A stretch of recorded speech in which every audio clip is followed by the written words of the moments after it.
வெளிப்படுத்தின விசேஷம் 1ஆம் அதிகாரம் 11ஆம் வசனம். நான் அல்பாவும் ஒமேகாவும் முந்தினவரும் பிந்தினவருமா இருக்கிறேன்.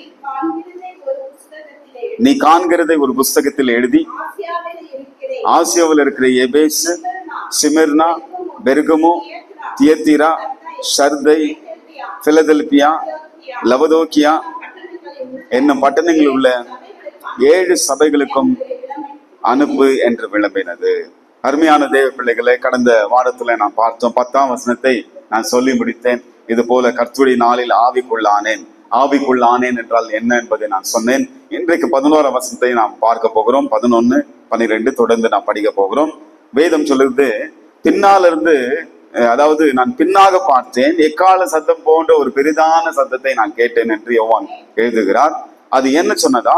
நான் அல்பா அண்ட் ஒமேகா, முந்தினவரும் பிந்தினவருமா இருக்கிறேன். நீ காண்கிறதை ஒரு புஸ்தகத்தில் எழுது என்று சொல்லப்பட்டிருக்கிறது. எழுதி ஆசியாவில் இருக்கிற எபேசு, சிமிர்னா, பெர்கமு, தியத்தீரா, சர்தை, பிலதெல்பியா, லவதோக்கியா என்னும் பட்டணத்தில் உள்ள 7 சபைகளுக்கு அனுப்பு என்று விளம்பினது. அன்பான தேவ பிள்ளைகளை, சில நேரத்துல ஆண்டவர் வெளிப்படுத்தும் சத்தியங்களை நாம் எழுதி வைக்க வேண்டும். ஏன் அப்படி எழுதி வைக்க வேண்டும் என்றால், ஒன்று காரணம், நாம் மறந்து விடுவோம், அல்லது இன்னொன்று நமக்கு அது மிகுந்த பிரயோஜனமா இருக்கும்.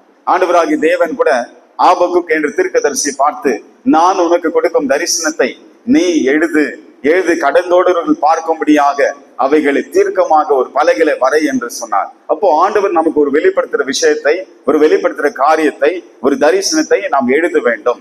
யோவான் கூட ஆண்டவர் சொல்லுகிறார், நான் உனக்கு வெளிப்படுத்த போகிறவர்களை நீ எழுதி என்ன பண்ணு, 7 சபைக்கு அனுப்பு என்று சொல்லி அந்த சத்தம் விளம்பினதாம். ஆமென். நான் போன வாரத்துல சொன்னேன், அல்பா அண்ட் ஒமேகா என்றால் கிரேக்க வார்த்தையில் முதல் எழுத்தும் கடைசி எழுத்தும். எப்படி A to Z என்று சொல்லுகிறோமோ, இங்கிலீஷ் லாங்குவேஜ்ல 26 லெட்டர்ஸ் இருக்குது இல்லைங்களா? ஆரம்பம் A, முடிவு Z. அதே போலவே கிரேக்க வார்த்தையில அல்பா அண்ட் ஒமேகா என்றால், அல்பா என்பது கிரேக்க வார்த்தையில முதல் எழுத்து, ஒமேகா என்பது கிரேக்க வார்த்தையின் கடைசி எழுத்து.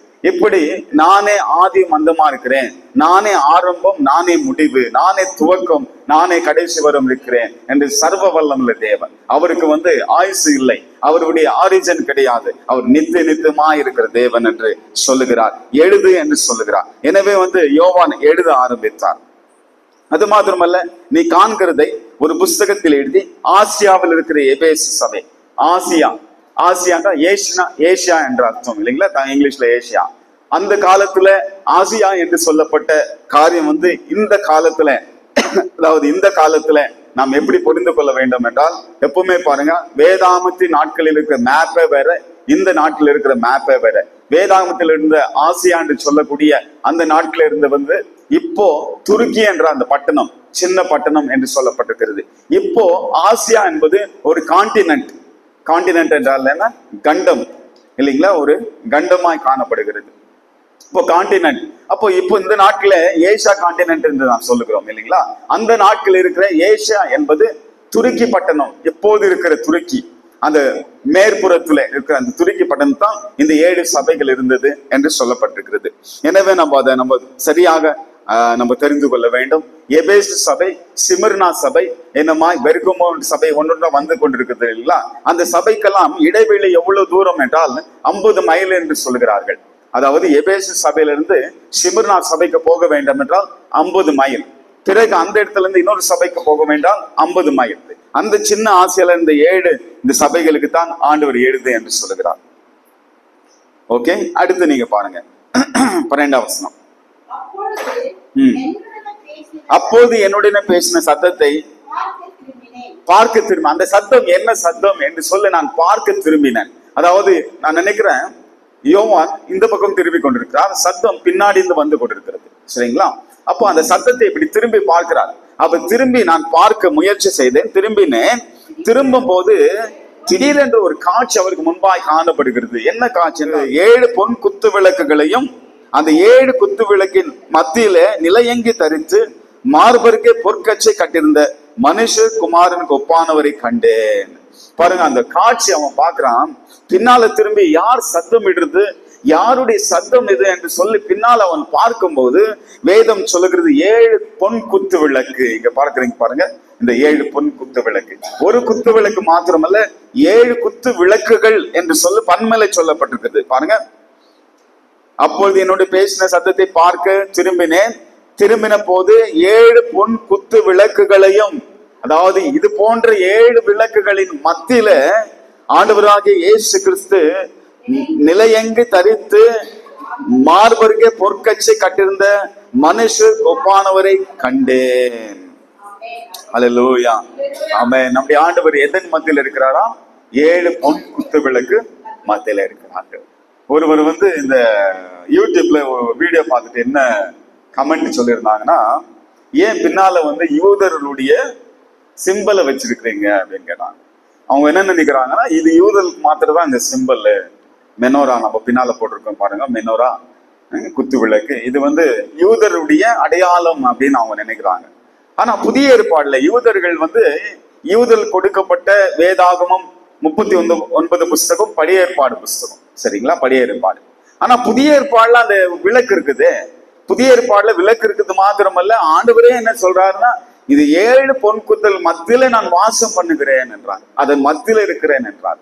அப்ப 7 பொன் குத்து விளக்கு வெறும் யூதருக்கு மாத்திரம் அல்ல, அது இன்றைக்கும் ஆண்டவராகிய இயேசு கிறிஸ்துவை ஏற்றுக்கொண்டு அவர் ஆராதிக்கிற பிள்ளைகளுக்கும் அது பொருத்தமா இருக்கிறது. அல்லேலூயா. அதன் மத்தியில அவர் வாசம். இந்த 7 பொன் குத்து விளக்கு என்ன அப்படி என்பதை நீங்க 20ஆம் வசனத்துல தெரிஞ்சுக்கலாம், சரிங்களா. 20ஆம் வசனத்தை வாசிப்போம். என் வலது கரத்தில் நீ கண்ட 7 நட்சத்திரங்களை ரகசியத்துவம் எழுது. அந்த 7 நட்சத்திரங்களும் 7 சபையின் தூதர்களாம். நீ கண்ட 7 குத்து விளக்கும் 7 சபைகளாம். அப்போ குத்து விளக்கு எதை காட்டுகிறது?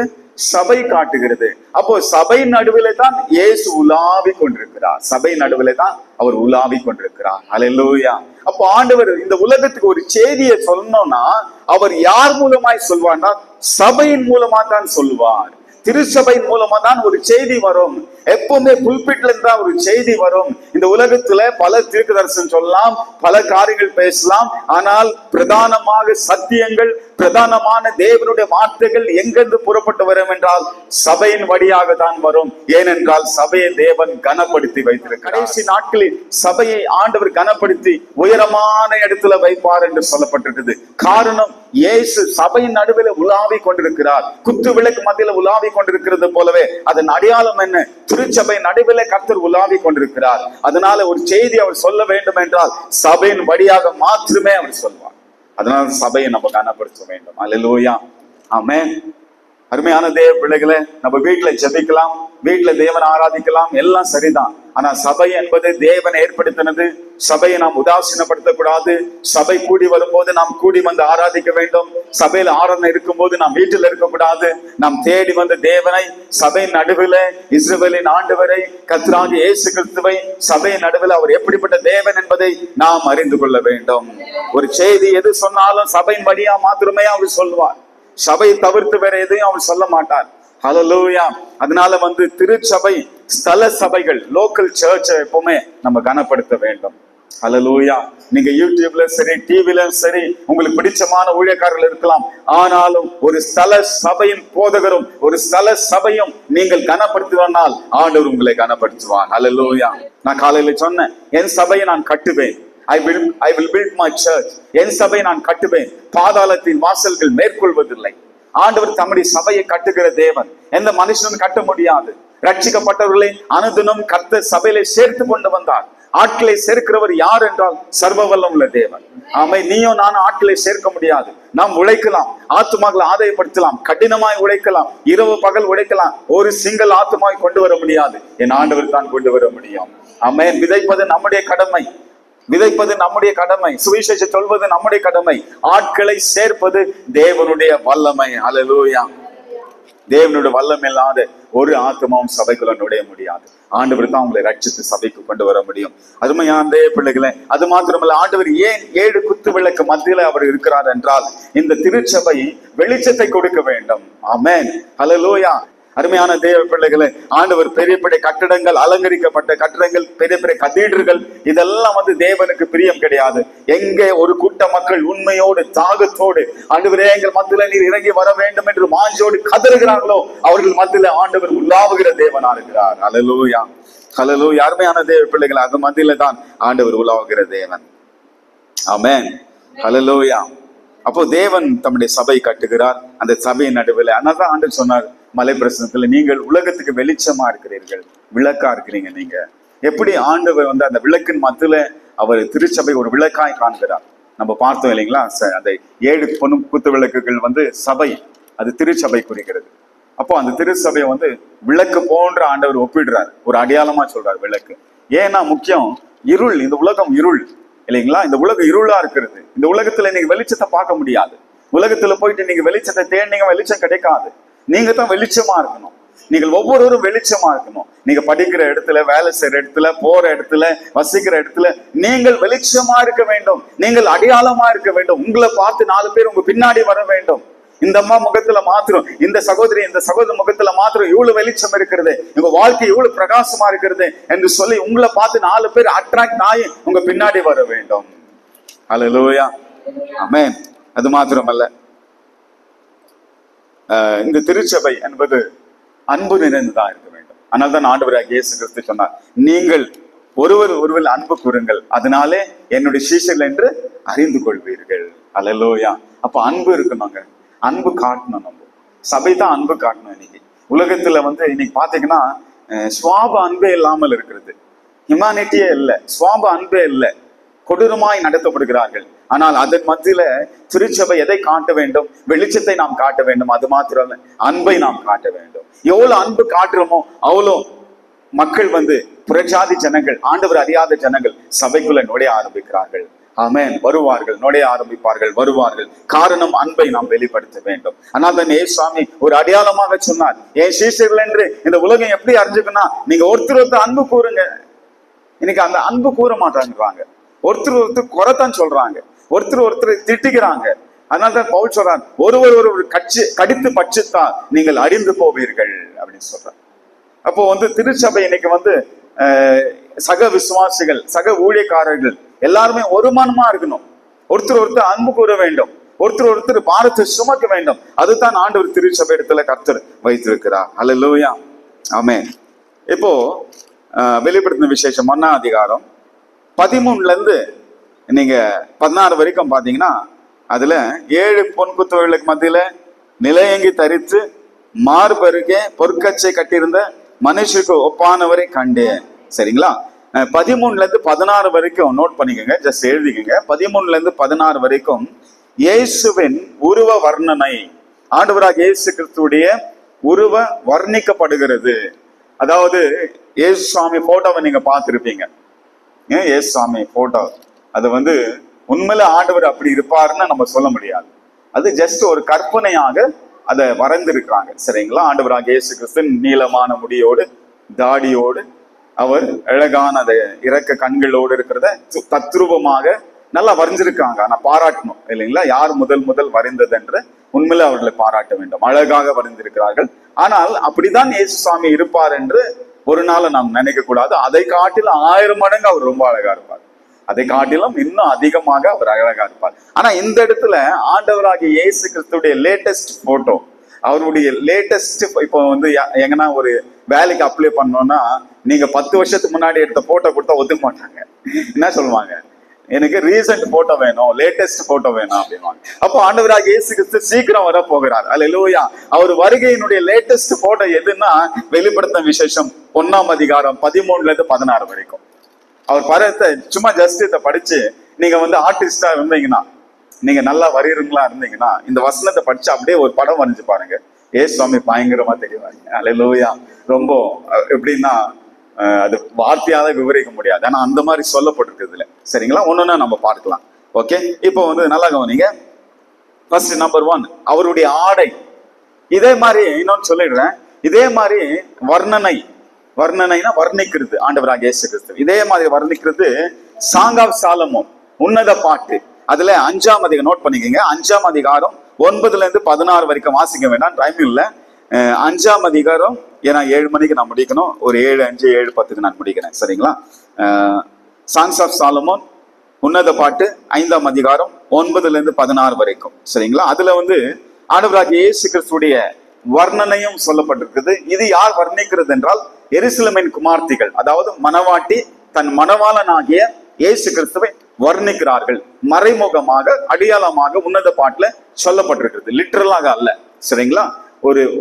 அது லிட்டரலா எழுதப்பட்டிருக்குது, சரிங்களா? ஆனா அதை ஆவிக்குரிய வாழ்க்கையில அதை ஸ்பிரிச்சுவலைஸ் பண்ணி பார்க்கும்போது ஒரு திருச்சபை மணவாட்டி இல்லைங்களா? திருச்சபை மணவாட்டி, பெண்.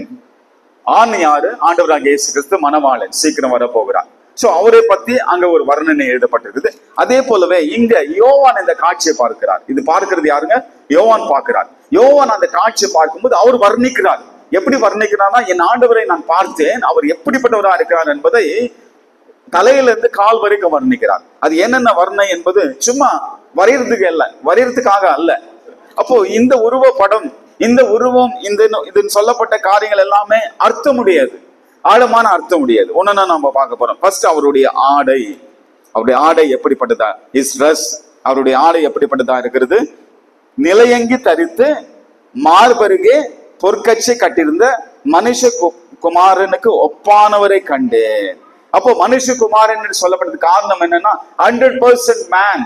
இயேசு சுவாமி 100% மனிதன், 100% கடவுள். இந்த உலகத்துல வந்த பொழுது அவர் 50% கடவுளாகவும் 50% மனிதனாகவும் இருக்கவில்லை. 100% அவர் மனிதனாகவும் 100% அவர் தெய்வமாக இருந்தார். சம்டைம்ஸ் தெய்வீகம் வெளிப்பட்டது, சம்டைம்ஸ் மனுஷீகம் வெளிப்பட்டது. அவர் தூங்கி கொண்டிருக்கும் போது மனுஷீகம் வெளிப்பட்டது, அவர் அற்புதங்கள் அடையாளங்கள் செய்யும் போது தெய்வீகம் வெளிப்பட்டது. அப்ப இது எதை காட்டுகிறதால், இயேசு கிறிஸ்து இந்த உலகத்துல மனுஷ ரூபமாய் வந்து நமக்காக அவர் மரித்து அடக்கம் பண்ணப்பட்டு உயிரோடு எழுந்து இன்றைக்கு உயிரோடு இருக்கிறார். வரும்போது பிசிக்கல் பாடியோட அவர் வருவார். ஏதோ ஒரு ஆவியா அவர் வர போறது இல்லை, ஏதோ ஒரு கோஸ்ட் மாதிரி அவர் வர போறது இல்லை. பிசிக்கலா நம்ம எப்படி பிசிக்கல் பாடிக்குது, நமக்கு எப்படி பிசிக்கல் பாடிக்குது, அந்த மாதிரி தான் அவர் வர போறாரு. இன்னும் சொல்ல போனா, துல்லியமா சொல்ல போனா, அவர் கையில அந்த காயம் இருக்கும் என்று நிறைய பேர் சொல்றாங்க. அல்லேலூயா. அது அடிக்கப்பட்டவர், அந்த கை அடிக்கப்பட்ட ஆட்டுக்குட்டின்னு தான் வெளிப்படுத்தும் விஷயம் சொல்லுகிறது, சரிங்களா? அப்போ பிசிக்கலா அவர் வர போறாரு. அப்போ மனுஷகுமார் என்றது எதை காட்டுகிறது என்றால், மனுஷனா இந்த உலகத்தில் அவர் வந்தார். அது மாத்திரமல்ல, நிலையங்கி தரித்தவராய். அங்கி என்றால் எதை காட்டுகிறது என்றால், பிரதான ஆசாரியன். நிலையங்கி பழைய ஏற்பாடுல பாருங்க, பிரதான ஆசாரியருடைய ட்ரெஸ் நீங்க பார்த்தாங்களா, விசேஷமா இருக்கும், தலைப்பாக இருக்கும், நிலையங்கி போட்டிருப்பாங்க, மார்பருகே பொற்கச்சை கட்டியிருந்து என்னமாய் அந்த பலவிதமான வைர கற்கள், பலவிதமான விலையேற பெற்ற கற்களை பொதித்து வைத்திருப்பாங்க. ஊரின் தும்மிமே அந்த செஸ்டில், அந்த நெஞ்சு பகுதியில் வைத்திருப்பார்கள். ஊரின் தும்மியம் என்ற காரியங்களை 12 கோத்திரங்களுடைய பெயரை அங்க பதித்து வைத்திருப்பார்கள். நெத்தியில கர்த்தருக்கு பரிசுத்தம் என்று சொல்லி ஒரு பட்டையை, ஒரு பெல்ட் மாதிரி ஒன்று கட்டிருப்பாங்க. நெத்தியில ஒரு காரியத்தை போட்டிருப்பாங்க, கர்த்தருக்கு பரிசுத்தம் என்று சொல்லி. பிரதான ஆசிரியருடைய வேலை என்னன்னா, பைபிள் சொல்லுகிறது, வேண்டுதல் செய்வார்கள். அல்லேலூயா. அப்போ பைபிள்ல இந்த வெளிப்படுத்தும் விசேஷம் 1ஆம் அதிகாரத்துல 6ஆம் வசனத்தை நம்ம படிச்சோம். நம்ம எல்லாருமே ஆண்டவர் ஆசாரியர்களாய் மாற்றிருக்கிறார். ஏற்கனவே நான் சொல்லியிருக்கிறேன், ஆசாரியர்களாய் ஆண்டவர் மாற்றிருக்கிறார். ஆனா இந்த இடத்துல ஆண்டவர் பிரதான ஹை பிரீஸ்ட். நம்ம எல்லாம் ஆசாரியர்கள், ஆனா இயேசு மாத்திரம் பிரதான ஆசாரியர். இன்றைக்கும் பிதாவின் வலது பாசில் இருந்து கொண்டு உங்களுக்காக, எனக்காக அவர் பரிந்து பேசிக் கொண்டிருக்கிறார். நாம் முற்ற முடிய ரட்சிக்க வேண்டும் என்பதற்காக நமக்காக ஆண்டவர் பரிந்து பேசிக் கொண்டிருக்கிறார். அல்லேலூயா, அல்லேலூயா. அது மாத்திரமல்ல, பைபிளை சொல்லுகிறது, அவருடைய மார்பருகே பொற்கச்சை கட்டியிருந்தார். பொற்கச்சை என்றால் ஒரு பொன்னை போன்ற பொற்களால் இருந்திருந்த ஒரு கச்சை, ஒரு துணி மார்பருகே. அது எதை காட்டுதுன்னால், ஏசாயா தீர்க்கதரிசன புஸ்தகம் வாசிங்கள், 11ஆம் அதிகாரம் 5ஆம் வசனம். ஏசாயா தீர்க்கதரிசன புஸ்தகம் 11ஆம் அதிகாரம், வேகமா வாசிங்க. 11:5. மறுபடியும் வெளிப்படுத்தும் விஷயத்துக்கு வரலாம். ஏசாயா 11:5.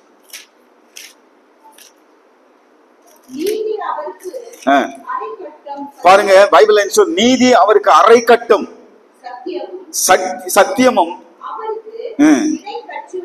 இடைக்கச்சமா இருக்கும். நீதி அவருக்கு அரை கட்டும், சத்தியம் அவருக்கு இடைக்கச்சமா இருக்கும். இடைக்கச்சனா பெல்ட், சரிங்களா? அப்போ பொற்கச்சை என்ற அர்த்தம் என்னன்னா, அது எதை காட்டிருந்தால், ஆண்டவராகிய இயேசு கிறிஸ்துவின் நீதி. அவருடைய பரிசுத்தம், அவருடைய உண்மையான வாழ்க்கை, இஸ் ரைச்சியஸ்னஸ் அண்ட் ஃபெய்த்ஃபுல்னஸ். ஆண்டவராக இயேசு கிறிஸ்து அவர் நீதி உள்ளவர், உண்மை உள்ளவர். நீதி அவருக்குள் வாசமா இருக்கும், உண்மை அவருக்குள் வாசமா இருக்கும். இந்த உலகத்துல ஏசாமி வாழ்ந்த 33 வருஷம், முக்கியமாக 3 வருஷம் அவர் ஊழியத்துல நீதி இருந்தது. எந்த இடத்திலும் அவர் அநியாயம் செய்யவில்லை, நீதியோடு அவர் வாழ்ந்தார்.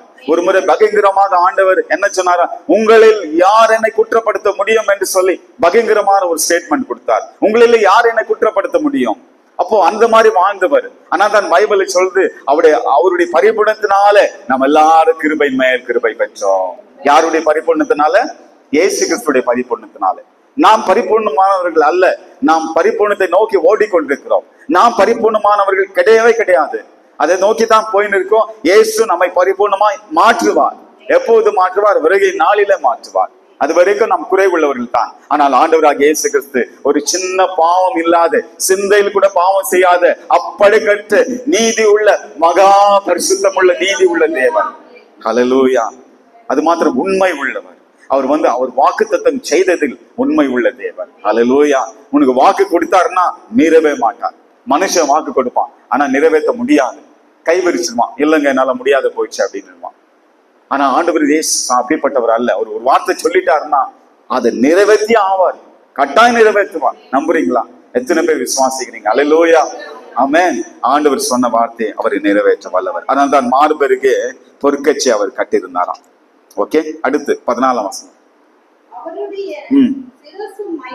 அவருடைய சிரசும் மயிரும், சிரஸ் என்றால் என்ன? தலை இல்லைங்களா? மயிர் என்றால் முடி. அவருடைய சிரசும் மயிரும் வெண்பஞ்சை போலவும் உறைந்த மழை போலவும் வெண்மையா இருந்தது, ஜுவாலையை போல் இருந்தது.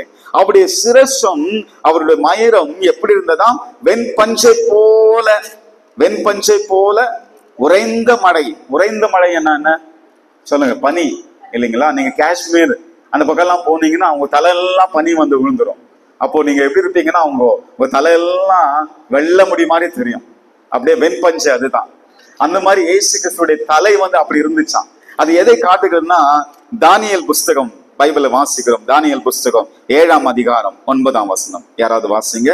நான் பார்த்து கொண்டிருக்கையில் சிங்காசனங்கள் வைக்கப்பட்டது, நீண்ட ஆயுசுள்ளவர் வீற்றிருந்தார். அவருடைய வஸ்திரம் உறைந்த மழையை போலவும் அவருடைய சிரசின் மயிர் வெண்மையாகவும் பஞ்சை போல் துப்புரவாக இருந்தது. அவருடைய சிங்காசனம் அக்னி ஜுவாலையும் அதன் சக்கரங்கள் எரிகிற நெருப்பாக இருந்தது. இதை எதை காட்டுகிறது என்றால், ஆண்டவராகிய இயேசு கிறிஸ்து அவருக்கு வயசே இல்லை, அவர் நீண்ட ஆயுசுள்ளவர். அல்லேலூயா. நித்தியமானவர். நான் சொன்ன பாருங்க, அல்பா அண்ட் ஒமேகான்னு. ஏன் அதை சொல்றாருன்னா, எனக்கு முடிவும் எனக்கு ஆரம்பமும் கிடையாது, முடிவும் கிடையாது. கடவுளுக்கு ஆரம்பம் இருக்குமா? யோசிச்சு பாருங்க. நித்தியமானவர், எவர்லாஸ்டிங்கா. அவருக்கு அடிவே இல்லை, அவருக்கு முடிவே இல்லை. யாரும் அவர் அடிக்க முடியாது, யாரும் அவர் பிறக்க வைத்தது கிடையாது. நமக்கு எல்லாருக்கும் டேட்டா பத்தி இருக்குது, நமக்கு எல்லாம் பிறந்த ஒரு நாள் இருக்குது, ஒரு ஆரிஜன் இருக்குது. ஆனா என் ஆண்டவராக இயேசுக்கோ ஒரு நாளும் ஆரம்பமும் இல்லை, முடிவும் இல்லை, ஆதியும் அந்தமான தேவன். அல்லேலூயா, ஹல்லேலூயா. அவருடைய சிரசு அப்படிப்பட்டதா இருக்கு. சர்வ வல்லமை உடையவர். அது மாத்திரமல்ல, சர்வ ஞானம் உடையவர். நீங்க வயதானவங்க பாத்தீங்கன்னா அவங்க என்ன சொல்லுவாங்க? நரைமயிருக்கு கீழ்ப்படியுங்கள் நீதிமொழிகள் புஸ்தகத்தில் சொல்லப்பட்டிருக்கு. நரைமயிர் உள்ளவர்களை கனப்படுத்துங்கள், அவர்களுக்கு கீழ்ப்படியுங்கள். ஏன் அப்படி சொல்றாங்கன்னா, நரைமயிர் உள்ளவர்கள், அந்த முடி வெள்ளையா இருக்கவங்க, வயசானவங்க, நல்ல ஞானம் இருக்கும் அவங்களுக்கு அப்படின்னு சொல்றாங்க. அல்லேலூயா. அப்போ இது எதை காட்டுதுன்னா, நம்முடைய ஆண்டவர் நித்தியமானவர் மாத்திரமல்ல, சர்வ ஞானி அவர். அல்லேலூயா. சர்வ ஞானம் உள்ளவர். அவருக்கு ஆலோசனை யாரும் கொடுக்க முடியாது. அவர் ஆலோசனை கொடுத்தாரானால் அது நித்தியமான ஆலோசனையாக, நல்ல ஆலோசனையாக காணப்படும். அப்ப இது இந்த தலைமயிரும் இந்த சிரசும் எதை காட்டுகிறது என்றால், ஆண்டவர் ஞானம் உள்ளவர், அவர் ஞானியா இருக்கிறார், அவர் நித்தியமா இருக்கிறார் என்பதை காட்டுகிறது. ஓகே, வாசிங்க அதே வசனம், 14ஆம் வசனம். அவருடைய சிரசும் மயிரும் வெண்பஞ்சை போலவும் உறைந்த மழை போலவும் வெண்மையா இருந்தது. அவருடைய கண்கள், அடுத்து அவருடைய கண்கள் சரிங்களா, அவர் ட்ரெஸ்ஸை பார்த்தோம், அடுத்து அவர் தலையும் ஒரு மயிரை பார்த்தோம், அடுத்து மூன்றாவது அவருடைய கண்கள் என்ன சொல்லப்பட்டது? 14ஆம் வசனம். அவருடைய கண்கள் எப்படி இருக்கா? அக்னி ஜுவாலை போன்றது. அவருடைய கண்கள் எப்படிப்பட்டதாம்? அக்னி ஜுவாலை போன்றது. அப்படி என்றால் என்ன? எதையும் உடுருவி பார்க்கிற பார்வை. அவருக்கு யார் மாய்மாலமானவர்கள், யார் உண்மையான பக்தர்கள் என்பது நன்றாக தெரியும். அவர் சமூகத்தில் வரும்போது இவன் நடிக்கிறானா உண்மையா இருக்கிறானா அவர் கண்டுபிடிச்சிருவார். எனக்கு தெரியாது, ஊழியக்காரர்கள் எங்களுக்கு தெரியாது. ஹல்லேலூயா. வேஷங்களை கலைத்திருக்கிற தேவன், போர்வையை கலைத்திருக்கிற தேவன். அவர்கிட்ட வரும்போது அவரு நிச்சயமா பார்த்துருவார். எக்ஸ்ரே கண்கள் சொல்லுவாங்க. எக்ஸ்ரே கண்கள், எக்ஸ்ரே எப்படி எலும்பையும் பெனட்ரேட் பண்ணி எலும்பை ஊடுருவி பாய்ந்து அதனுடைய எலும்புகளை கண்டறிகிறதோ அதே போல நம்முடைய ஆண்டவராகிய தேவன் அவர் உற்று பார்க்கிறவர். அதனால்தான் ஆண்டவர் சொல்றார், மனுஷன் பார்க்கிறவனமா நான் பாரேன், மனுஷன் முகத்தை பார்ப்பான், நானோ இதயத்தை பார்க்கிறேன். அதனாலதான் கிறிஸ்துவம் எங்க இருக்குதுன்னா ஹார்ட்ல இருக்குதுங்க. கிறிஸ்துவ வந்து மேலோட்டமா இல்லை. அவர் கண்கள் அக்கினி ஜுவாலை எப்படி இருந்துக்கும் யோசிச்சு பாருங்க. சும்மா கற்பனை பண்ணி ஏசு அப்படி கண்களை நீங்க வரும்போது எப்படி வருவீங்க? நெருப்பு எரிஞ்சுன்னு அந்த கண்கள் அப்படி தக தக தகன்னு அந்த நெருப்பு எப்படி அந்த ஃபிளேமை நீங்க பாத்தீங்கன்னா அந்த மாதிரி அவர் கண்ணுல ஃபிளேம். அந்த ஃபிளேம் என்ன தெரியுதுன்னா பாருங்க, நம்மளை சுட்டெரிக்கிறதுக்காக அல்ல, நம்ம உள்ளத்துல நம்ம எப்படி இருக்கிறோம்ன்றத ஆண்டவர் எல்லாத்தையும் பாக்குறாரு. நம்ம சிந்தனை, நம்முடைய நோக்கம், நம்முடைய எண்ணங்கள், நம் சிந்தனைகள், ஆண்டவர் வந்து அதைத்தான் ஆண்டவர் முக்கியமாக நம்முடைய இதயத்துல பார்க்கிறார். ஆண்டவர் வந்து இதை சொல்லி நான் முடிக்கிறேன். ஆண்டவர் வந்து பரிசேயர்களை சதுசேயர்களை ரொம்ப திட்டினார், கண்டம் பண்ணினார். தம்முடைய சீஷர்களை ஆண்டவர் திட்டல, தம்முடைய சீஷர்களை வந்து கரெக்ஷன் பண்ணாரு. அதாவது அவங்களை வந்து ஆண்டவர் வந்து ஆக்கினைக்குள்ள திருக்கவில்லை. அவங்களை வந்து என்ன பண்ணாருன்னா, ஏன் அற்ப விசுவாசிகளை ஏன் இப்படி சந்தேகப்பட்டீங்க, ஏன் இப்படி நடந்துக்குனீங்க, ஏன் உங்களுக்கு விசுவாசம் எல்லாம் போச்சு அப்படித்தான் சீஷர்ல ஆண்டவர் வந்து என்ன பண்ணாரு, திட்டினாரு. ஆனா பரிசேயர் சதுசேயர்களை என்ன பண்ணாருன்னா பயங்கர கண்டம் பண்ணாரு, ஆக்கினைக்குள்ளாய் தீர்த்தாரு. என்ன சொன்னாரு, வெள்ளை அடிக்கப்பட்ட கல்லறைகளே அப்படின்னாரு, வெள்ளை அடிக்கப்பட்ட கல்லறைகளே அப்படின்னு திட்டினாரு. நீங்க மேலுக்கு கல்லறை நீங்க பாத்தீங்கன்னா மேல ஜோடிச்சு அழகா இருக்கும், ஆனா உள்ள எப்படி இருக்குங்க, எலும்புகள் இருக்கும், ரொம்ப நாற்றம் எடுக்கும். சோ அந்த மாதிரி நீங்க இருக்கிறீங்க. அப்போ அவங்க எப்படி இருந்தாங்கன்னா, மேலுக்கு நல்லா எல்லாம் நல்லா இருந்தாங்க, மேலுக்கு நாங்க தான் பக்தி உள்ளவர்கள் என்பது போல இருந்தாங்க. ஆனா உள்ளத்துல அவங்க தேவனை தேடவில்லை. ஏன்னா காரணம் இதயத்தை அவர் பார்க்கிறார். ஹல்லேலூயா. இதோட நான் முடித்துக் கொள்கிறேன். இன்னும் ஆண்டவராக இயேசு கிறிஸ்துடைய தொடர்ந்து அவருடைய பாதங்கள் பல காரியங்கள் சொல்லப்பட்டிருக்குது. அதை தொடர்ந்து நாம் வாசிப்போம். அடுத்த வாரம் தொடர்ந்து நான் கண்டினியூ பண்ண போகிறேன். நம்ம எல்லாம் கண்களை மூடி நான்